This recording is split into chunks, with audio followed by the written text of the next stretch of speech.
Welcome to the Learning Pines YouTube. We hope this video helps. You start by confirming the exact browser and device so you restore the correct data set. First, check whether you have a cloud sync or a local export. If using a system restore point, note its date and time. Now close the browser completely.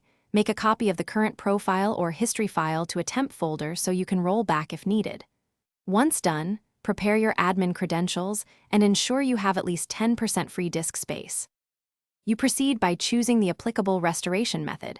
If Cloud Sync is available, sign in and force a sync, monitoring progress until it shows complete. If you're using a local backup, ensure the browser is closed and carefully replace the history or profile files in the correct directory. Preserve permissions and timestamps. For system restore points, launch the Restore tool, pick the point just before deletion, and start the process. Make sure to note any apps affected and allow the machine to reboot when prompted. You finish by reopening the browser and checking history entries, recently closed tabs, and search suggestions to confirm success.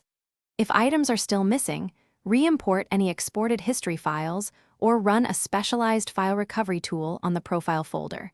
This often recovers deleted SQLite history entries. Make sure to re-enable sync after verification so changes propagate. If things look wrong, immediately replace the profile with the temp backup you made earlier and repeat steps. Thanks for watching. Consider subscribing if we helped you.